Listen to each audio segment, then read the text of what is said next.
A Chicago middle school student is speaking out against violence and taking her voice to the nation's capital. Jade Lee just returned from a trip to D.C. where she participated in the National Do the Right Thing Summit.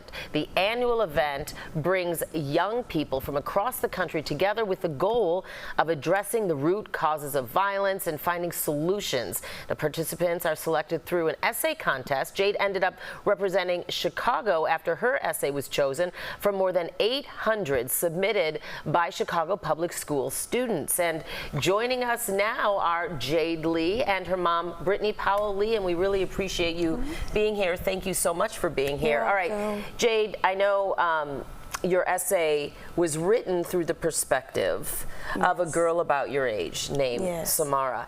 How did you determine how you wanted to sort of present your take on violence and its effects on people in your neighborhood and people your age?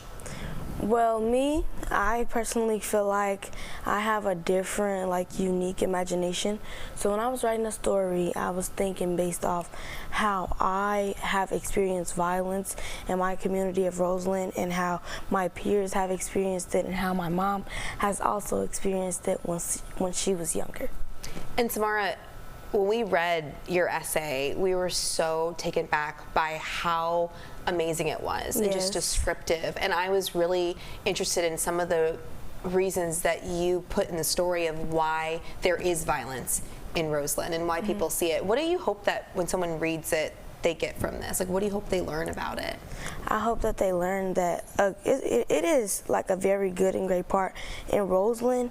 And you would just have to stick around to see, it's not just all bad things or terrible things or just violence. We have good in the Roseland community, everybody, not just the youth, but the adults as well. Jade, can I ask one more question too about the essay? One of the things that you discussed through your character, Samara, was the fact that maybe it's not just that people are angry.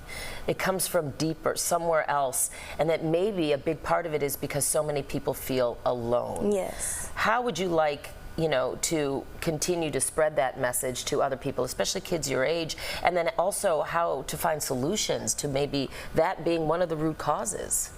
Well, as a young entrepreneur, I feel like that I am capable of having mini events to help the kids not feel alone, basically by having entrepreneurship programs or mentoring programs and just speaking to them you're not alone here.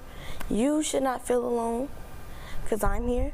But I understand that some kids, their parents don't give them what they need. Yeah. They put what the kids think aside and put what they're thinking in, right here, right now. No, put what we need. No, don't have us feeling alone. Don't have the alone side of the kids aside. Have that right here.